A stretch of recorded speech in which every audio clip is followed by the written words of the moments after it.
जिंदाबाद जिंदाबाद जिंदाबाद, जो हमसे टकराएगा जिंदाबाद जिंदाबाद जिंदाबाद। मैं डॉक्टर रामरेश प्रसाद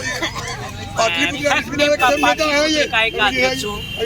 हम लोगों की मांग है कि ये बीत रही शिक्षा नीति जो है, जिसके तहत थोड़ी सी अनुदान दी जा रही है, वो हम लोग के साथ नाइंसाफी और यह अपने आप में विफल है।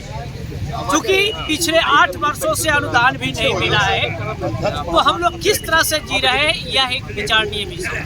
तो हम लोगों का मांग है कि इस नीति को समाप्त किया जाए, हमें वेतनमान दिया जाए, ताकि हम लोग अपनी पूरी तन्मयता के साथ हम लोग शिक्षा में योगदान दें। इसलिए हम लोग का एकमात्र मांग है कि डिग्री कॉलेज को सरकारीकरण किया जाए। अपनी आवाज़ सरकार तक पहुंचा रहे हैं। सुनना सरकार का काम, करना सरकार का काम है। हम लोग विरोध प्रदर्शन कर रहे हैं। अगर हमारी मांगे नहीं मानी गई तो आने वाले चुनाव में इसका बुरा परिणाम सरकार को भुगतना पड़ेगा। सरकार को आप लोग चुनौती दीजिएगा? एकदम सरकार को चुनौती देंगे, क्योंकि हम लोग का काम जनता की सुख दुख को देखना है। अगर उसको न्याय नहीं मिल रहा है तो न्याय देना काम है। तो हम लोग न्याय की मांग कर रहे हैं, हम वेतन की मांग कर रहे हैं। यह कहीं से अन्याय नहीं है। यह कोई अब सब क्या लग रहा है कि आप लोगों को न्याय मिल पाएगा? हम लोग उम्मीद तो रखते हैं सरकार से कि यह हमारी मांग को पूरा करे, तो हम सरकार के साथ हैं। अगर हमारी मांग को सरकार पूरा नहीं करेगी तो हम इसके विरोध में जाएंगे। सरकार को विरोध कीजिएगा? हम लोग अनवरत विरोध कर रहे हैं और चुनाव में भी इनका विरोध करेंगे, और ये जहाँ जाएंगे वोट मांग रहे वहाँ इनका विरोध करेंगे। कहीं न कहीं बहुत आजकल होता है, जहाँ जहाँ आप लोग विरोध कीजिएगा नीतीश कुमार को। हाँ, नीतीश कुमार को विरोध, सरकार तो वही है, इसलिए हम लोग नीतीश कुमार का विरोध करेंगे। समस्या का समाधान करने की जिम्मेदारी उनके ऊपर है।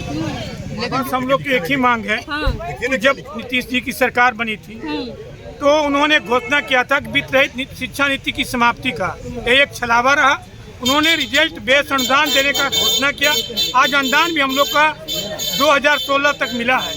तो हम लोग की दो ही मांग प्रमुख है कि एक तो बढ़ते हुए महंगाई दर पर अनुदान बकाये का भुगतान किया जाए और कॉलेजों का सरकारीकरण किया जाए, पूर्ण वेतनमान मिले कि हम लोग भी समाज में सम्मान के साथ जी सके, ताकि इस बिहार राज्य के 70% विद्यार्थियों का उच्च शिक्षा देने की जिम्मेदारी हम लोग के मजबूत कंधों पे है, जिसको हम लोग ढो रहे हैं। तो यही नीतीश कुमार जी से अब बिहार सरकार धरना प्रदर्शन हम लोग कई दिनों से कर रहे हैं और ये चलते रहेगा चुनाव तक। जब तक सरकार नहीं सुनेगी हम लोग सुनाने का काम करेंगे, तो हमारी आवाज उनके कानों तक जाए ताकि उचित निर्णय ले सके। गलत शिक्षा नीति, तो इसका जिम्मेवार कौन है? गलत शिक्षा नीति का, इस गलत शिक्षा नीति जिम्मेवार पूर्ण रूप से बिहार सरकार है। अनुदान के है और हम वेतन मांग रहे हैं, हमारा मौलिक अधिकार है। हम बिहार के 70% लोगों को पढ़ाते हैं। कितना मांगा है वेतन आप लोग? हम लोग का वेतन है जो जो लेक्चरर नियुक्त होगा उसको शुरू में 18,000। सरकार से क्या मांग है आप लोग का? सरकार से क्या मांग है? सरकार से मांग है कि डिग्री कॉलेज को सरकारीकरण, वेतनमान हमको देना है। अनुदान नहीं, हमें वेतनमान आ रहा है जो 2025 में होने वाला है। तो हम लोग सही वो कुर्सी उनको मिलेगी, ऐसे नहीं मिल सकती। अगर हम लोग चाहेंगे कि कुर्सी नहीं दे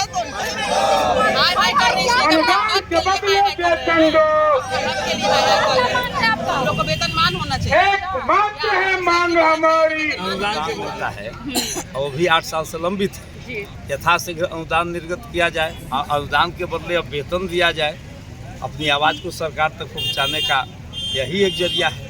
डायरेक्ट तो सरकार से बात यही है, जरिया के माध्यम से हम लोग उनके पास अपनी आवाज़ को पहुंचाएंगे, जिससे उनको पता चले कि हमारे जनता या हमारा वित्त रहित कर्मचारी, वित्त रहित के शिक्षक कितने पीड़ा में है, कष्ट में है, अपनी आवाज़ को उठा रहे हैं कि इतने दिनों तक वित्त रहित समाप्त होने के पश्चात भी अनुदान के बदले वेतन नहीं दिया जा रहा है। अब तो कम से कम वेतन दीजिए, जिससे पूरे वित्त रहित परिवार सुखी संपन्नता जीवन जिए।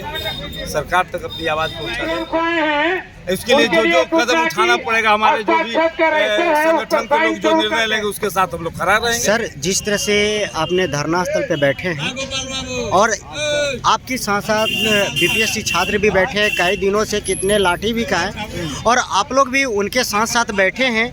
क्या सरकार के पास आप लोगों की आवाज़ नहीं जा रहा है? जब तक नहीं जाएगी तब तक धरना पर रहेंगे। क्या सर, आप तो धरना पे बैठे रहिएगा, लेकिन आप अपने बच्चे को भविष्य खराब कर रहे हैं ना?